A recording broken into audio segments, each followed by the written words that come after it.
Okay. So I thought today, we'll see how this all plays out. I wanted to kind of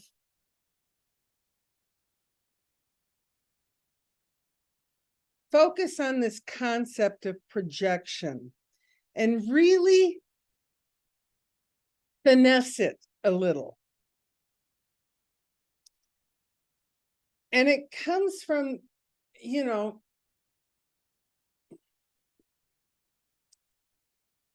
in the world, in the horizontal world, there are these concepts called like collective mind, collective spirit, collective anything. And those are always the domain of the ego. Okay? There is no collective mind. There's only your mind. And your mind is either being run by the ego or it's being guided by God. That's all it is. And the only will that God has for us is to join God in mind. And that's not a collective. That's just you and God.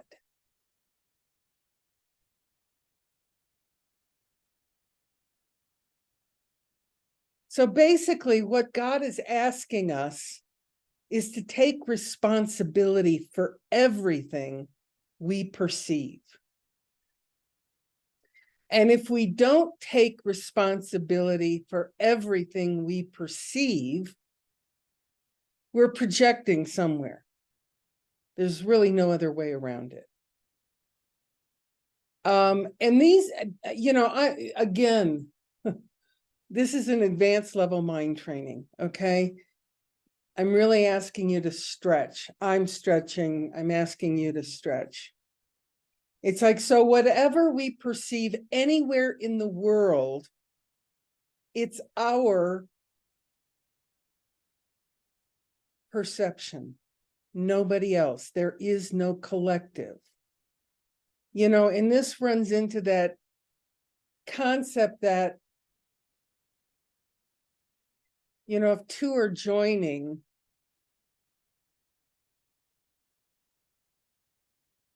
and I say, oh, well, this isn't really mine.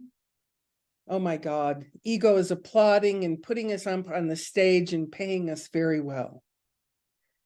No, it's always for me, no matter what. And this is a sneaky area the ego likes to slip through on a regular basis. And I tell you how I really had to work with this a lot in the beginning, was with hearing other teachers and then making them wrong. And, every time it would come up, I'd go, but look at what they're teaching. I know I'm right. And that's when you're really, ego's got you by the toenails. If you say that in your mind, I know I'm right. Stop immediately, go find a closet, put yourself in and lock it and ask for help from Holy Spirit. Because there is no, I know I'm right. Because there is no right or wrong. And everything is my projection. So everything that comes before me is a lesson I would learn. Everything. No exceptions, ever. And, I'm sharing this just because I spent a lot of time making a lot of teachers wrong. And I'm just saying you could save yourself a lot of pain and suffering by nipping that in the butt as soon as you hear yourself go, I know I'm right. or I know what they're saying is nonsense, or that's not right. Where did they come up with that idea? And this is, it's a back door. Ego will always attempt to find a back door to getting your attention. And because once it has your attention, it controls you. Hook, line, and sinker. You're under the domain of ego, and you will end up suffering. And so I say, if you can practice this now, where you hear yourself, I know I'm right, or you feel like, oh, this isn't mine, this is somebody else's. I mean, those are just some of the languaging that we think that puts us into dangerous neighborhoods. And they're all ego run and owned and operated. Everything is mine. Everything is a lesson I would learn. There is no collective mind. There's only my mind perceiving a collective. And then usually what I do is make the collective wrong. And then I'm spiraling out of control with all of that. So, so projection, everything is my projection. Unless I'm in the moment of now, I'm just happy. That's the only time you're not in projection. Here, this comes out of, I'm going to chapter 6, Alternative to Projection. Good chapter. The ego uses projection only, no exceptions, only to destroy your perception of both yourself and your brothers or sisters. I'm going to repeat this. The ego uses projection only to destroy your perception of both yourself and your brothers. The process begins by excluding something that exists in you, but which you do not want, and leads directly to excluding you from your brothers. So this is why I'm saying, I mean, to go back to my example of, having a hard time with other teachers. They were my projection. All teachers are my projection. And as they were my projection, I was destroying both myself and them by being critical of them, or by saying, that's not right. That's not the truth. And I was wanting to exclude myself from their teaching, because their teaching was wrong. But I was excluding something that existed in myself that I didn't want to admit to. And just raise your fingers if the noise outside gets too much for you. So I would exclude myself from their teaching, going, now that's not right. And once I did that, I was separating myself from everybody. So I had to become ever vigilant whenever, particularly teachers, would say something, and my mind would immediately jump in with, no, not true. And I'd have to really completely, whoa, red flag. Let's see what's going on here. And I'd have to go into contemplation with this. It didn't just automatically happen, because I didn't want to accept that what they were saying was the truth, but I was making it wrong. And that was my need to accept the atonement immediately. Anytime I want to make anyone wrong for anything, I'm separating. And that's, bad neighborhood and will lead to some serious discomfort that I'm creating for myself. And that's when I use the term contemplation, because it means, okay, so I caught it. I want to make them wrong. I don't see how this could pertain to anything in my mind. But if I saw something as wrong, it's my mind. Because there is only my mind. There is no collective mind. There is no collective world. There's only the world as I see it. There is only the mind as I think it. And this is absolutely a no-brainer. It's mine to heal, push away, ignore, or suffer from. And all I can say is, as soon as you can see yourself in your mind going, well, that's not true. Oh no, that's bullshit. Oh no, that's not nice. Oh no, they shouldn't be doing that. Those are just a few of the thoughts that come to my mind. I red flag it. And it's like you can hear me burning rubber as I come to a complete stop and go into prayer with Holy Spirit. It's like, okay, I do not see how this is my lesson, because I don't even believe it. But the problem is I'm making it wrong. I'm separating. Oh, this isn't my lesson. It's their lesson. It's all my lesson, because there's only one mind. There's only one mind thinking this, and it's me.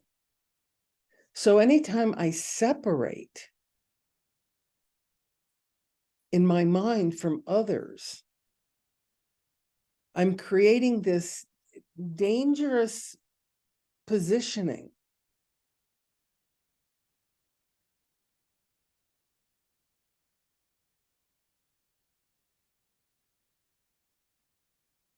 Okay, this is from chapter 8, The Holy Encounter.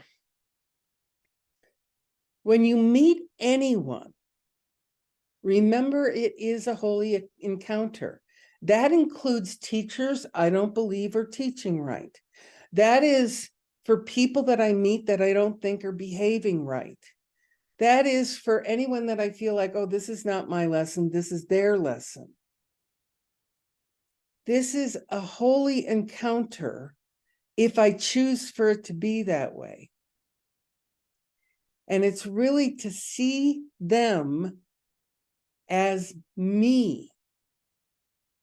All these teachers are me. All these people that I want to act differently are me. And it's my way of separating from the one mind of God. And it's just, I keep coming up with little thoughts that might be helpful to speed this process up. And it's really, if we can start listening to our thoughts or seeing our thoughts as the biggest pointers we've got to what's next for us. And again, my only reason for being here is to accept the atonement, which means there's always going to be something for me to forgive. And if I don't forgive it, I'll separate. And it'll be, oh no, that's their lesson. Oh no, I don't think like that. I don't believe in what they're saying. It doesn't matter, because it's my movie. and it's already complete and done. And the faster I can get to the completion of this movie is by accepting what it's showing me as my truth, and then my lesson, and then my forgiveness opportunity. And with teachers, I mean, one of the ways it worked out for me to handle that, because I came across a lot of teachers that weren't teaching the way I thought they should. And I had to really back up and go deep with this one and thinking, it's fine. You know, I can just love them and allow them to say whatever they need to say. It's none of my business trying to get them to agree with me, because there's only one mind, mine. So if I'm fighting with myself over something that they're saying, I'm just shooting myself in my head, really, because it's only me thinking it. You know, each one of us, I don't know how many are here, 9, 10, each one of us has a mind. We perceive the world in whatever way our mind is thinking. There can be no collective mind here. There can be collective peace. There can be collective joy. There can be collective happy. But there's no collective mind. It's either my mind is in peace, joy, and happy, or it's trying to make exceptions to something it's seeing or hearing. And that's me separating from the one mind of God, because God only sees and experiences peace, love, and joy. God is not a form. God is eternal experience. God is not a form. And we're going back to this experience from which we were born. We were born as perfect joy and love.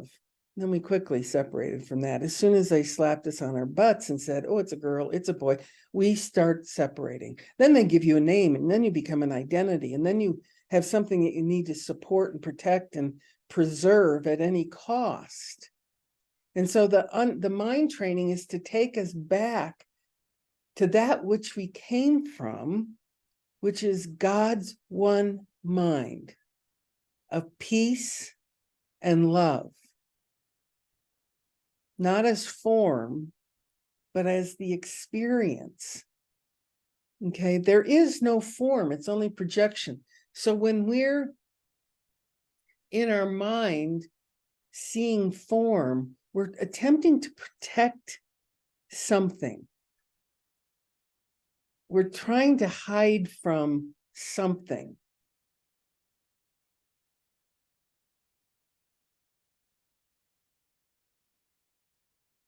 And it's just, you know, again, it was the way that we came into this world. And within seconds after our first breath, we were busy trying to figure out how to do it better, how to protect ourselves, how to get more food, how to get changed, how to. And it happens very quickly. And, you know, we grow up very quickly. And by the time we're in our teenage years, we have a fully functioning ego in charge of our thinking. I know I did. I'll speak for myself. You know, I saw what was wrong in the world. Yep, I knew what was wrong with the world. And I loved all the love songs of the 60s, you know? But I couldn't figure out, how can this horizontal world that I see have anything to do with love? Well, it doesn't and never will. Where that comes is in my mind. and to stop making everything I see wrong or needing correction. Because everything I see is a lesson for me, just for me. I give myself these lessons on a regular basis with everything I come in contact with. You know, and it's quite the process. It's quite the process. And that's why, you know, at this point in my life, I have only one commitment, and it is to my mind and seeing everything I see that I have a judgment on differently. If I can just see and love him, just love him. Oh, someone told me something today. I've been here at Namaste for quite a while, and I never knew this was a rule of Namaste. And they said, oh, well, this has always been the rule at Namaste. And I thought, wow, I never knew that. Now, my old way of thinking would, well, why didn't anyone tell me? You know, ego likes complications. Ego wants to figure something out always. And I just stopped and I thought, wow, interesting. Yeah, I'll do it your way. And then move on. Now, my previous mind would not have been so simple. It would have been far more complex. I would have attached a story of, well, I've been here for 5 years and I've never heard this before. And why didn't I get this information? You know, that's the way the mind moves into, you know, the depths of hell. And it's really to just take everything very lightly. It's like, oh, okay, I'll do it that way. That's the way you want it done. I'll do it that way. Without complication, without story. Because as soon as you start cycling into stories and details, you're getting deeper and deeper into the depths of the ego mind. And it's harder to pull yourself out. So that's why if you can become a rabid mind watcher, and again, you can do this with carrying on your normal life, having friends and family and going shopping or whatever the things that you love to do. But watch your mind while you do it. Because that will be the most telling as far as this event that we call waking up. Waking up is just letting everything slide off your back. It doesn't mean anything. You know, what lesson was that? Everything's meaning. What was that? You know, 1 through 5, those first 5 lessons. You know, how many different ways did I tell? It's meaningless. It's meaningless. Everything's meaningless. It doesn't have meaning. But what do we do with everything? I need to give it a little meaning. This has meaning. What do you mean you didn't tell me? That was 5 years ago. I've been doing this for 5 years and I've been doing it, quote unquote, wrong. And you never told me to do it right. You know, no, it's meaningless. In this moment of now, someone said, oh, you need to correct the way you're doing that. Oh, okay. Because it's meaningless. I don't need to get into a story with it. That's bad habit thinking. And I spent way too many years doing that. And, you know, it would be interesting.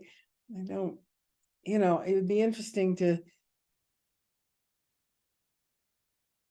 it probably would never happen, but if I were to get a diagnosis of cancer with this understanding and just go, cancer, okay, thank you. And move on. And move on. So what? The only one that's going to separate is my mind. And the only way I can separate is making what I'm seeing or hearing or sensing wrong. And it's deep. And I invite you to go deep with this because it is the quickest way to getting peaceful and happy all the time for no apparent reason. And that's what I think we're all up to. I know we are, because it's in my mind, therefore it has to be in your mind. And if you don't agree with me, that's fine too. I don't mind. I don't mind. Yeah, that's what I want to get to. I want no mind. It's much simpler and happier there. Okay. So with that, we're going to say goodbye to all our YouTube people. Goodbye, YouTube people. Down here. And the balloons are going. I love that.